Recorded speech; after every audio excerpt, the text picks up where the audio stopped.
Alléluia. Bonsoir à tous. Je bénis donc Dieu pour ce soir et l'opportunité qu'il me donne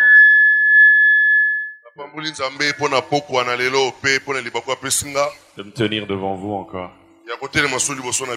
Un grand merci au couple pastoral pour leur confiance renouvelée. Et merci aussi à toi pour ta présence. Seigneur, merci de nous parler aujourd'hui. Merci parce que tu as une parole particulière pour ce soir. Je prie dans le nom de Jésus que ta parole soit comme un signe sur nos mains et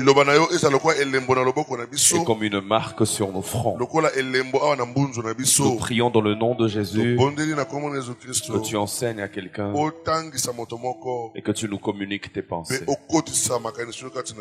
Au nom de Jésus. Amen.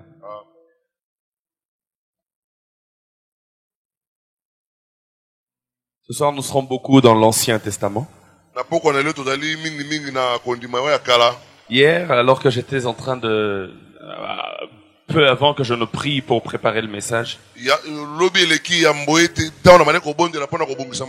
le Seigneur a déposé une parole importante dans mon cœur. Et je pense qu'on va commencer ce soir. Et on va clôturer dimanche. Parce que dimanche, ce sera mon dernier jour. Donc, par la grâce de Dieu, aujourd'hui, je vais introduire. Et dimanche, nous allons conclure. Je suis venu nous parler de Élisée, le prophète de la restauration. Le prophète de la restauration. Élisée. Vous allez vous rendre compte lorsque vous lisez la Bible, et vous me permettrez ce soir de beaucoup plus enseigner que prêcher. Vous me permettrez d'enseigner plutôt que de prêcher. Lorsque vous lisez la Bible, vous vous rendez compte qu'il y a plusieurs personnages que nous connaissons et que nous aimons beaucoup. Et je suis sûr que ce soir, lorsque je dis Élisée, quelqu'un n'est pas étranger au nom d'Élisée. Élisée était un disciple d'Élie. Et vous savez ce qu'il a demandé à Élie. Avant que Élie ne parte, il a demandé d'avoir le double de l'esprit qui était sur Élie. Et il a reçu le manteau d'Élie. Il a continué la mission d'Élie. Et généralement, lorsque vous voyez un maître avec son élève, un père avec son fils, on aime bien faire des comparaisons. Et ce soir, je me suis rendu compte que il y a beaucoup de choses qui faisaient que Élie et Élisée se ressemblent. Mais en même temps, il y a plusieurs autres choses qui faisaient que Élie et Élisée étaient différents. Et ce qui m'intéresse ce soir, c'est leur différence. Mais avant d'aller dans les différences, vous allez vous rendre compte que les deux sont des prophètes de l'Éternel. Les deux ont été des contemporains. Ils ont vécu dans la même époque. Élie et Élisée ont exercé leur ministère dans la ville de Samarie. C'est là qu'ils ont eu de l'impact. Tel était le territoire que Dieu leur avait donné. Mais il y a plusieurs différences, j'en ai retenu 5 pour nous ce soir. La première différence entre Élie et Élisée, c'est que Élie est apparu de manière soudaine et brusque. On ne sait pas d'où il vient. La Bible annonce directement que Élie le Tishbite est venu. Il a Qui est son père? La Bible n'en parle pas. Qui est sa mère? La Bible n'en parle pas. Il vient de quel village? La Bible n'en parle pas. Directement comme ça, il apparaît. Mais pour Élisée, c'est différent. Élisée, on connaît son père.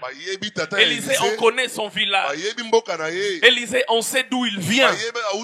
Et Élisée, on sait même quelle était l'activité qu'il faisait avant que Dieu ne l'appelle. Avant que Dieu ne l'appelle, il était en train de s'occuper des bœufs de son père. Et c'est quand il était à la 12e paire de bœufs que l'appel est venu vers lui.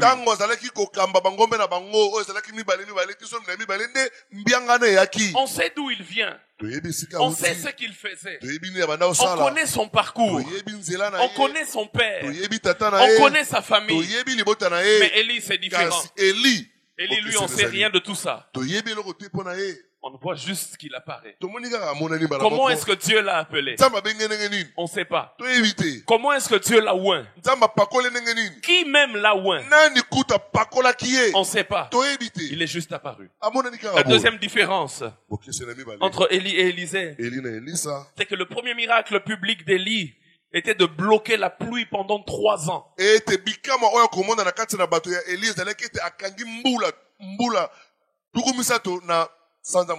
Par contre, le premier miracle public d'Élisée, c'était d'assainir les eaux. Élie a bloqué les eaux. Élisée a guéri les eaux. La troisième grande différence, c'est dans le caractère. Élie était un homme solitaire. Il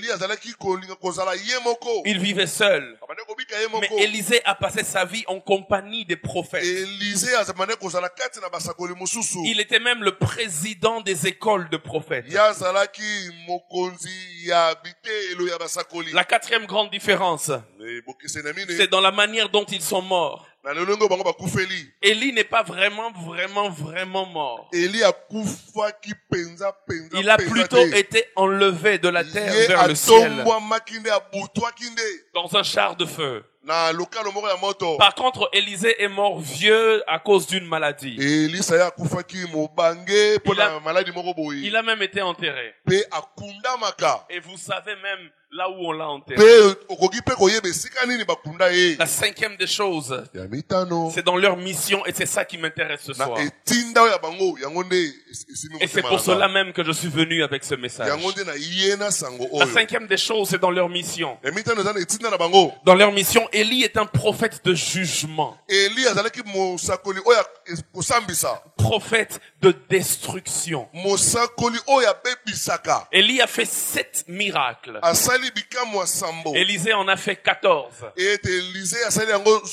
Lorsque vous analysez les miracles d'Élie, c'est plus des miracles de destruction. Et il apporte le jugement de Dieu contre ceux qui se sont égarés de Dieu. Il vient, il dit, il ne va plus pleuvoir pendant 3 ans.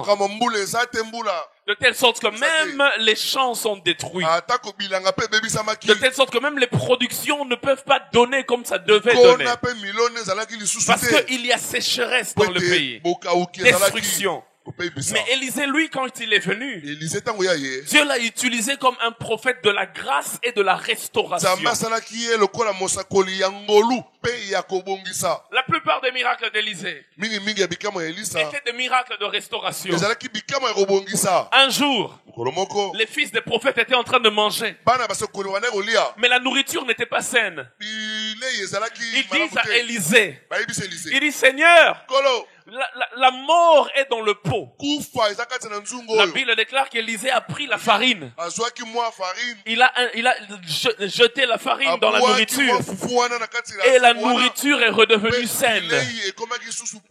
Restauration. Un autre jour, on est venu dire à Élisée, la ville est bien. La ville est paisible. Le seul problème qu'il y a dans cette ville, c'est que les eaux eaux de la ville sont amères. De telle sorte qu'on ne peut même pas boire cette eau. Il dit, emmenez-moi un peu de sel. On lui emmène un peu de sel. Il jette le sel dans l'eau. Et l'eau redevient saine. Là où il y avait l'amertume, Dieu a emmené la guérison. Élisée était un prophète de restauration. Et je suis venu ce soir comme Élisée annoncer que partout où les choses étaient amères dans ta vie, Dieu vient ramener cela dans leur état normal. Parce que Élisée est un prophète de restauration. Un autre jour, le fils d'une dame meurt. La mort est entrée dans cette maison. Cette dame emmène l'enfant vers Élisée. Élisée prie pour l'enfant. L'enfant revient à la vie. Là où il y avait la mort, Dieu a emmené la vie par Élisée, un prophète de la restauration. La plupart des miracles d'Élisée, c'est des miracles de restauration. Un jour, une femme vient dire à Élisée, mon mari était prophète et il est mort. Et le créancier a pris nos enfants et il a fait d'eux des esclaves. Élisée dit, qu'est-ce que tu as chez toi? Il dit, j'ai seulement un peu d'huile. Mais l'huile en question commence à finir. Élisée dit, va demander les vases des voisins. Parce que l'huile va couler, ne va plus s'arrêter. Je suis venu annoncer à quelqu'un que Dieu t'emmène dans une saison où les choses qui commençaient à finir vont couler sans s'arrêter. Parce que Élisée était un prophète de restauration. Les miracles d'Élisée étaient des miracles de restauration. Mais ce soir, je suis venu nous parler du tout dernier miracle d'Élisée. Le tout dernier miracle d'Élisée. Regarde ton voisin. Dis à ton voisin, la parole de ce soir, c'est pour moi. Alors ne me dérange pas. Le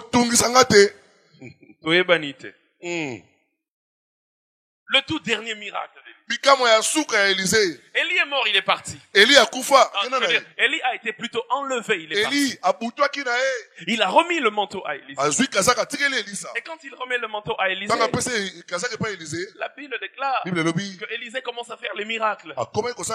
Comme Élie d'ailleurs. Et d'ailleurs, le tout premier miracle d'Élisée, il avait séparé le Jourdain en deux. Le tout dernier miracle d'Élie, c'était le premier d'Élisée. Là où Élie s'était arrêté, parce que le dernier miracle d'Élie, c'était de séparer le Jourdain. Et c'était le premier miracle d'Élisée. Une fois qu'il avait reçu le manteau, il a commencé là où son père s'est arrêté. J'aimerais dire à quelqu'un, les temps viennent où Dieu nous donne l'onction de commencer là où nos pères se sont arrêtés. Et après, il fait beaucoup d'autres miracles. Mais le tout dernier miracle d'Élisée, c'était un miracle inconscient. Il était mort. Il a fait un miracle sans savoir qu'il a fait un miracle. Il est mort. On l'a enterré. Ce soir, je ne serai pas long. Je vais juste dire deux choses. Mais sois attentif. On a enterré.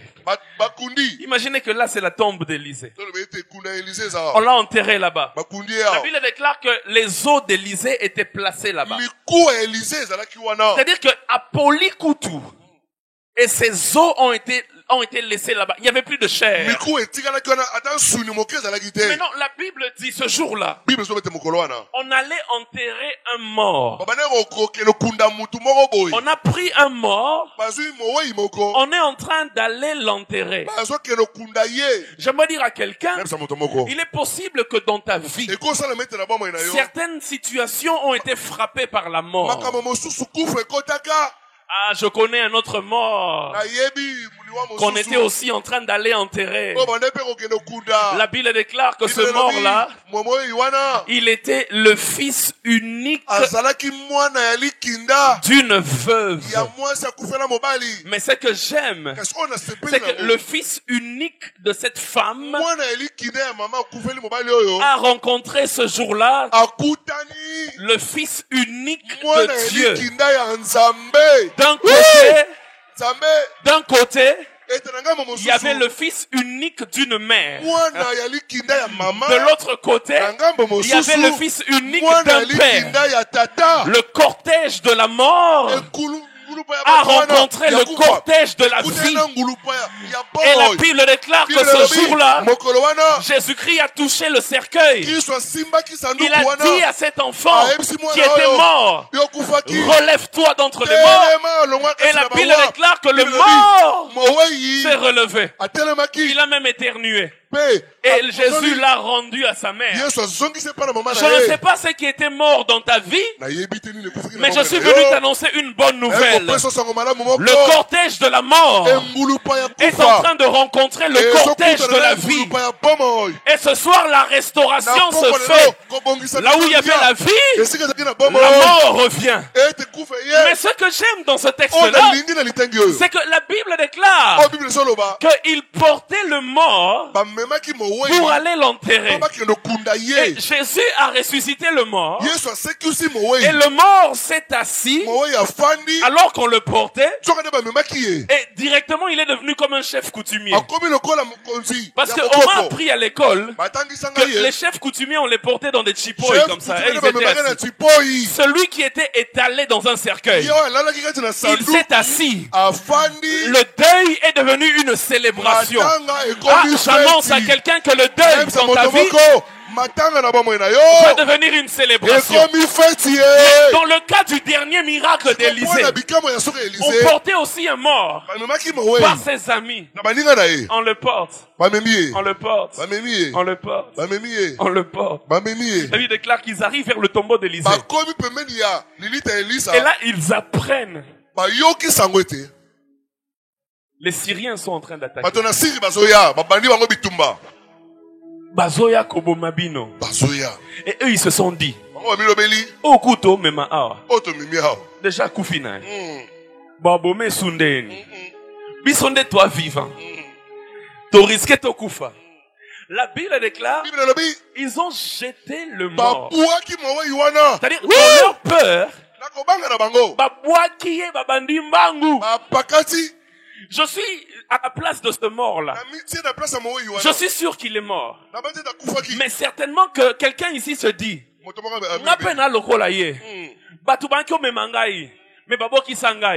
dans ma famille, on m'a laissé tomber. Dans mon village, on m'a laissé tomber. Même dans mon église, on m'a laissé tomber. Même parmi les amis que je connaissais comme amis,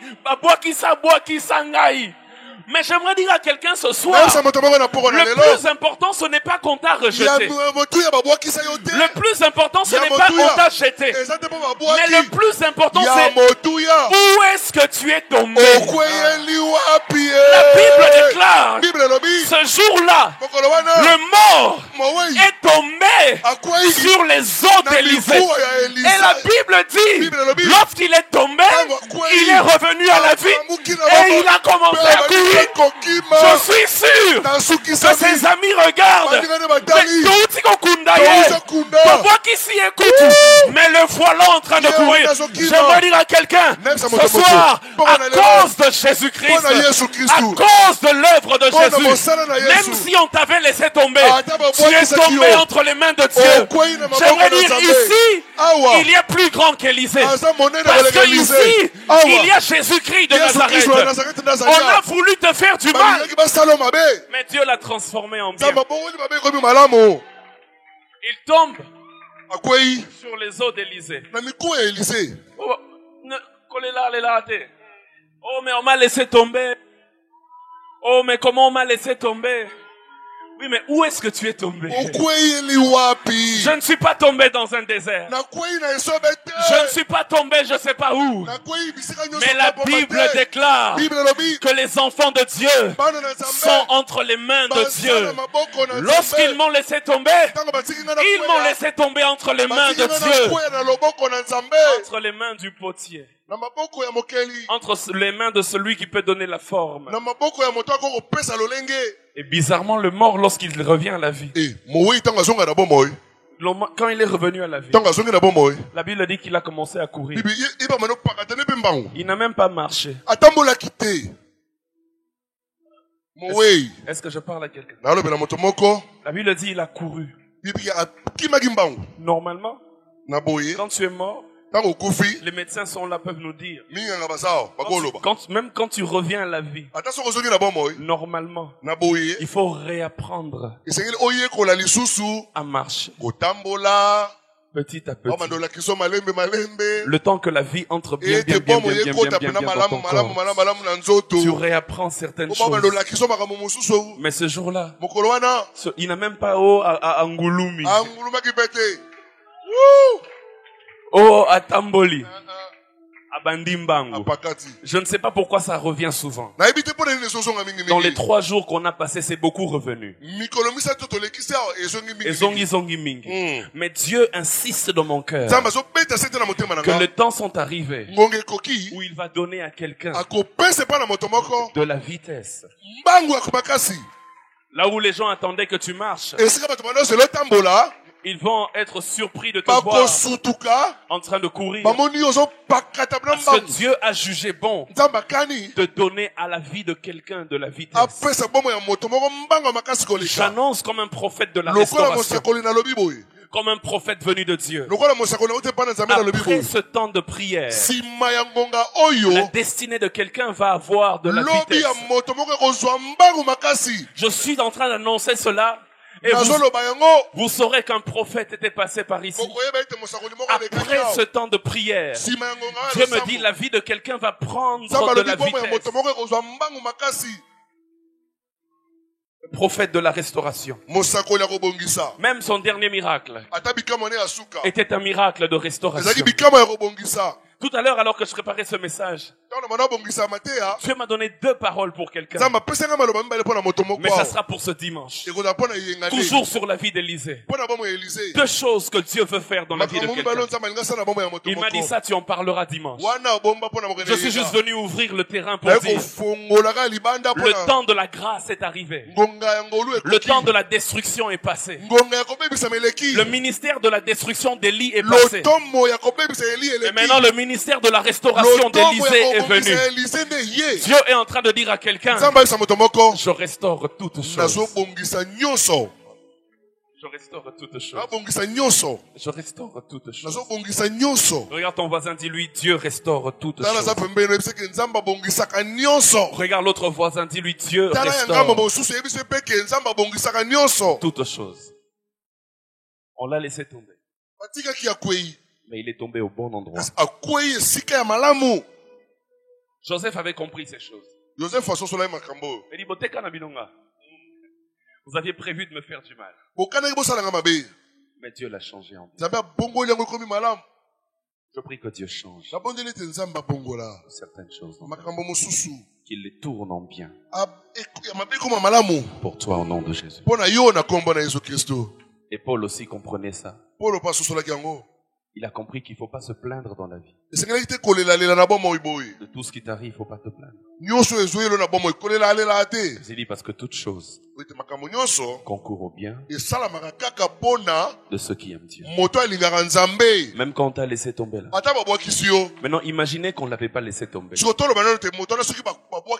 T'es imaginé? Parce que si on ne l'avait pas laissé tomber, je suis sûr qu'il ne serait pas revenu à la vie. Parce que normalement, on allait l'enterrer. Il y avait une place pour lui. On allait l'enterrer. On ne l'enterrait pas sur le tombeau d'Élisée.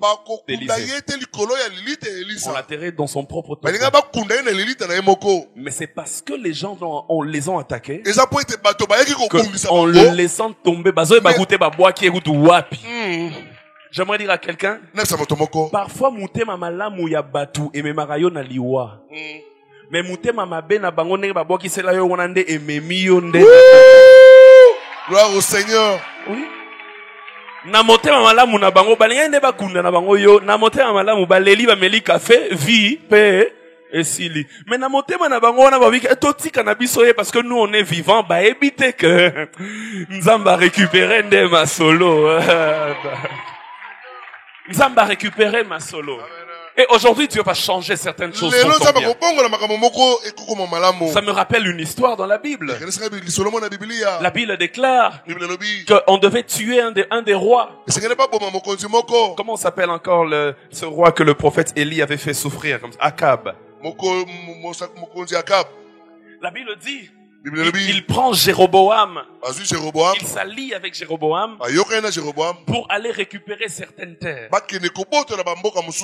Mais la Bible déclare, là dans le champ de bataille, les adversaires avaient une seule recommandation. On va tuer le roi. J'aime beaucoup cette histoire, j'aimerais la tourner pour nous ce soir. Tous les soldats avaient une seule recommandation. Abattre le roi. Ils ont pris leurs flèches. Ils lançaient vers la cible. Mais ça ne touchait pas le roi. Toutes les flèches bien calculées n'ont pas touché le roi. Mais la Bible dit, un soldat prit une flèche. Il voyait même pas ce qu'il faisait. Roi Wazabi, la Bible dit, il tira au hasard. Et lorsqu'il tire au hasard, c'est la flèche qui avait été tirée au hasard qui a touché le roi. Les flèches qui étaient bien calculées sont passées à côté. Quelqu'un pense que sa vie est un hasard? Tu es venu comme par hasard. Mais la bonne nouvelle est que Dieu est capable de récupérer la trajectoire de la flèche dans les airs. Même si on t'avait tiré au hasard, même si on t'avait jeté au hasard, mais Dieu récupère la trajectoire et il fait en sorte que c'est toi qui atteins la cible. Je suis venu prophétiser sur la vie de quelqu'un que Dieu récupère la trajectoire de ta destinée et il t'emmène à toucher la cible. Si tu crois, donne-moi un bon amen. Dis encore amen. Et pour la troisième fois, donne-moi un bon amen. Lève-toi là où tu es en acclamant Dieu très fort. Nous allons prier.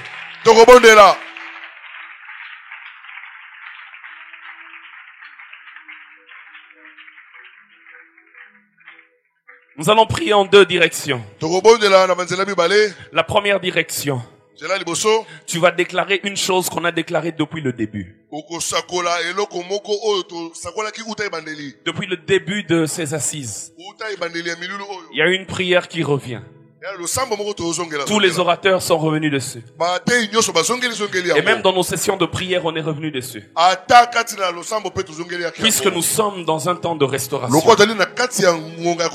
nous allons prier que là où il y avait la mort, que Dieu restaure. La mort peut prendre plusieurs sens.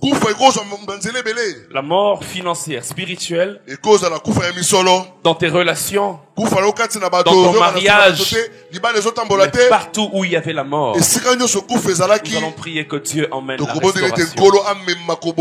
Quelqu'un prie comme hier, la mort dans ta vie chrétienne, la mort dans ta vie de sanctification. Mais nous allons dire ce soir, Seigneur, restaure toutes choses. Élève ta voix, prie le Seigneur avant qu'on prenne la deuxième direction de la prière. Seigneur, merci de restaurer toutes choses. Merci de restaurer toutes choses. Merci de restaurer toutes choses. Merci de restaurer toutes choses. Merci de restaurer toutes choses. Merci de restaurer toutes choses. Merci de restaurer toutes choses. Merci de restaurer, Seigneur. Nous sommes venus prier encore. Seigneur, merci de restaurer. Seigneur, merci de restaurer. Seigneur, merci de restaurer. Le cortège de la vie rencontre le cortège de la mort ce soir. Le Fils unique de Dieu vient toucher le cercueil de ta vie. Et il dit, reviens maintenant à la vie. Seigneur, restaure toutes choses. Seigneur, restaure toutes choses.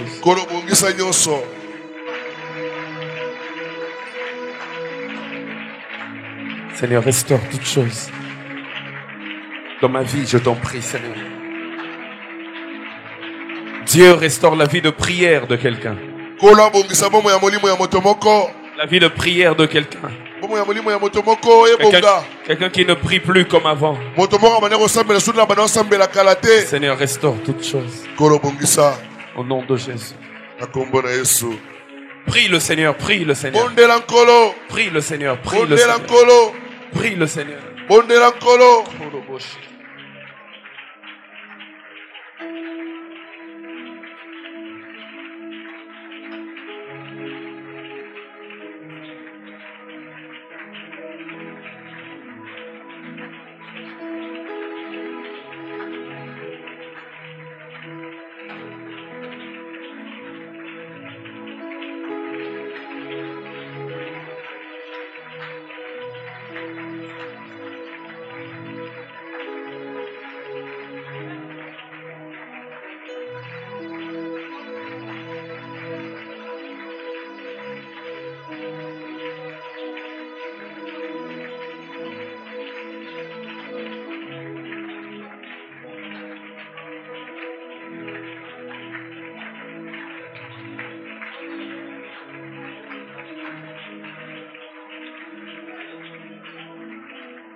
Il est le Dieu de ceux qui ont été délaissés.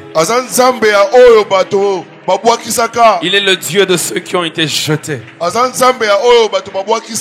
Il est le Dieu de ceux qu'on a laissé tomber. J'aimerais que tu dises, Seigneur, je me place entre tes mains. Je me place entre tes mains. Le plus important, c'est où est-ce que l'on tombe. J'aimerais tomber entre les mains de Dieu. J'aimerais tomber entre les mains de Dieu. Quelqu'un est tombé sur les eaux d'Élisée et il a repris vie. Mais ici, il y a plus grand qu'Élisée. Ici, il y a Jésus-Christ de Nazareth. Seigneur, merci de récupérer la situation. Merci de récupérer la situation. Merci de récupérer la situation. Au nom de Jésus. Merci. Merci de récupérer la situation.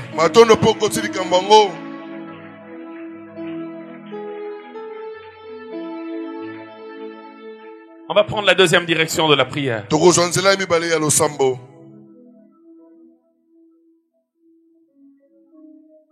C'est depuis avant-hier que Dieu nous en parle. Et il dit à quelqu'un, je te donne de la vitesse afin que tu rattrapes le retard.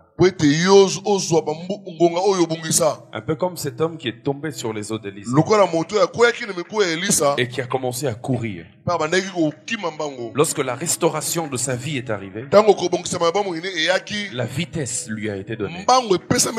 L'un des signes de la restauration de Dieu, c'est la vitesse. Alors tu vas prier. À dire, Seigneur, merci de me donner de la vitesse dans les choses que je dois accomplir. J'ai de la vitesse. Le retard que j'ai accumulé, je le rattrape. Tu vas prier, tu vas dire, là où les gens attendaient que je marche, je vais courir. Et là où les gens attendaient que je cours, je vais voler. Parce que Dieu me donne de la vitesse. Élève ta voix, commence à le déclarer sur ta vie. Au nom de Jésus. Au nom de Jésus. J'avance. Et j'avance vite. Au nom de Jésus. Prie le Seigneur.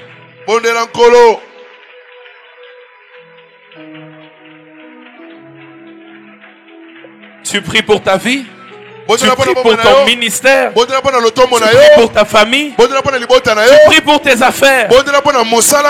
Tu pries pour ton église?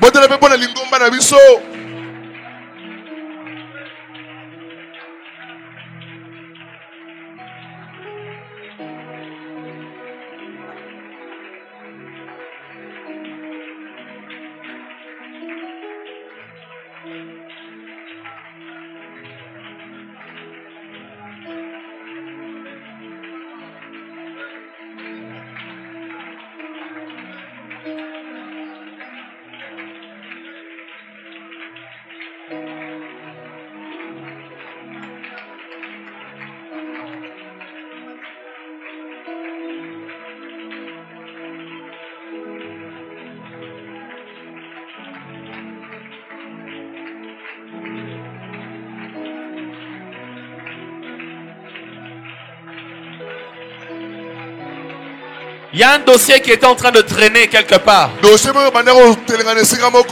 que tu l'avais introduit, la réponse est en train de tarder. Dieu donne de la vitesse. Au nom de Jésus. Ça ne va plus tarder. Le coup de téléphone que tu attends va venir. Et ça va venir vite, vite, vite, vite.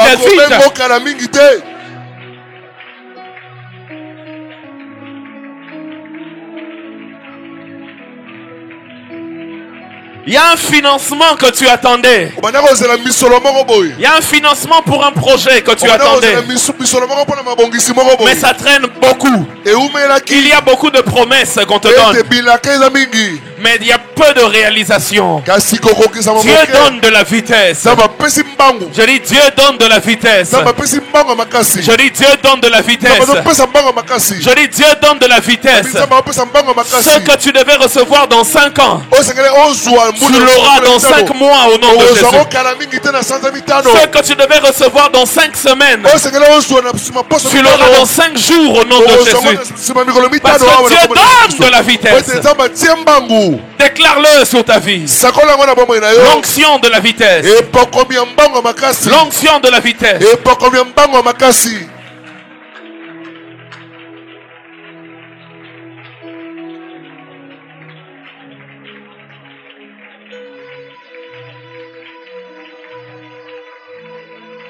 Sandara Baba Shateya.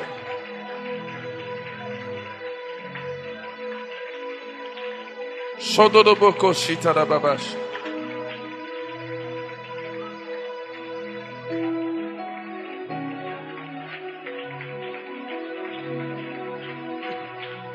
Sobre de Bebashai.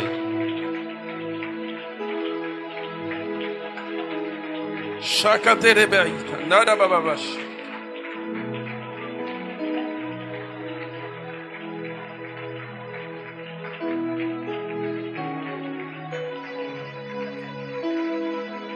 Sotorobo Yarabakash.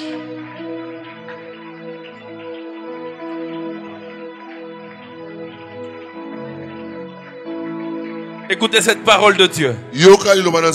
Ça m'a toujours troublé, on va prier dans ce sens. La Bible dit ceux qui se confient en l'Éternel renouvellent leur force. Avant de dire ça, il dit même les jeunes hommes se fatiguent. Mais celui qui se confie en l'Éternel, la Bible dit, il renouvelle ses forces. Mais j'aime la suite. La Bible dit, ils prennent leur envol comme des aigles. Il court et ne se fatigue pas. Il marche et ne s'épuise pas. Est-ce que je peux dire quelque chose? Écoute-moi bien, on va prier dans ce sens-là. Normalement, le cycle normal de la chose. Normalement, tu dois commencer d'abord par ramper. Et lorsque tu finis de ramper, tu apprends à marcher. Quand tu apprends à marcher et que tu maîtrises la marche, tu commences à courir. Et une fois que tu cours, on te donne des ailes. Alors là, tu peux voler. Mais la Bible dit que celui qui se confie en l'Éternel, il prend d'abord son envol. Ensuite, il court. Et c'est seulement après qu'il marche. Au lieu de marcher, courir et voler, la Bible commence par voler, courir et marcher. Je suis venu dire à quelqu'un, Dieu veut renouveler nos forces. Là où on était devenu fatigué, là où on était fatigué, ici Dieu vient renouveler nos forces. Amen. Et quand il renouvelle nos forces, on commence par renverser l'ordre des choses. Les gens vont s'étonner. Comment toi tu ne suis pas l'ordre établi des choses? Et non, moi je suis dans le régime de Dieu. Je ne suis pas dans le régime du monde. Les choses sont renversées. Il paraît qu'il faut d'abord que tu te maries. Et ensuite tu auras un travail. Et ensuite tu auras une promotion. Parce que dans ce travail-là, on a dit que tu ne peux pas avoir la promotion si tu n'es pas encore marié. Il faut que tu te maries. Et ensuite il y a la promotion. Mais si tu es dans le régime de Dieu, même avant que le mariage n'arrive, la promotion peut arriver. Et le mariage te trouve dans la promotion. Je suis venu dire à quelqu'un, il y a un schéma normal que les hommes avaient établi, que Dieu veut bouleverser dans la vie de quelqu'un. La dernière étape sera la première pour toi au nom de Jésus. Alors élève ta voix, commence à prier. Dis Seigneur, mes forces sont renouvelées. Là où j'étais fatigué, là où je n'avais plus de souffle, tu renouvelles mes forces. Et quand tu renouvelles mes forces, tu m'emmènes à briser même certaines étapes. Au nom de Jésus. Élève ta voix, commence à le déclarer dans ta vie. Il dit je vole. Ensuite je cours. Et ensuite je marcherai. Je vole d'abord. Je commence dans les hauteurs. Je commence dans les hauteurs. Là où les gens commencent en bas, moi je commence en haut.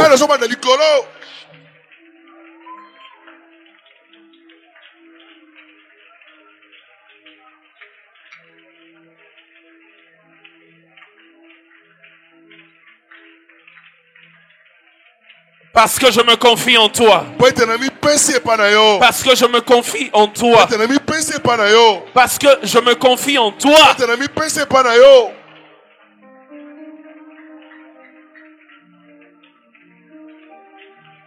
Parce que je me confie en toi.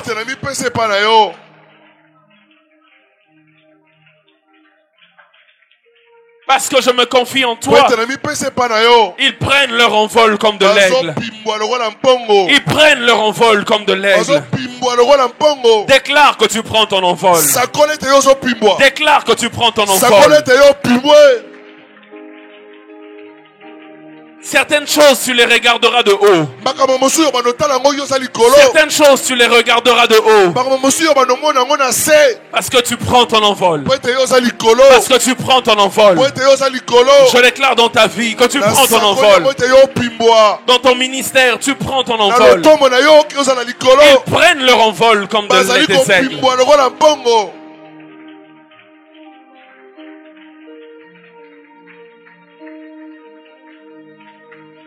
Ils prennent leur envol.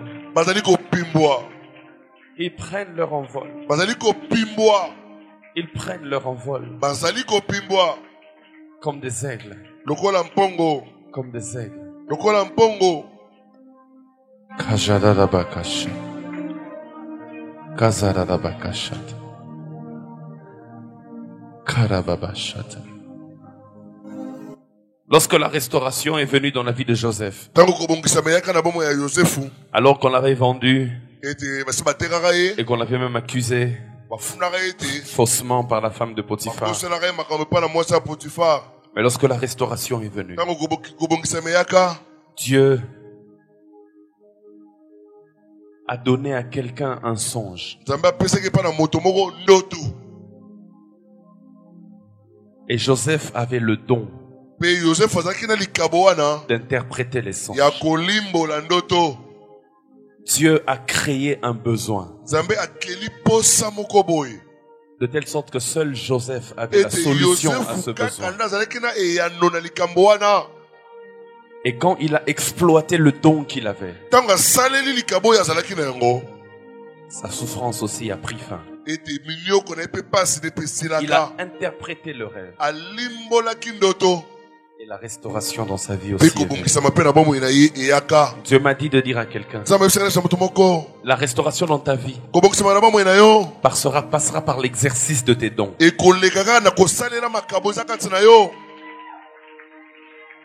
Il dit jusque-là, tu n'as pas encore vu le miracle. Parce que tu gardes tes dons. Mets-les au service de Dieu. Mets-les au service des autres. Et alors une nouvelle saison va s'ouvrir. Dieu crée le besoin.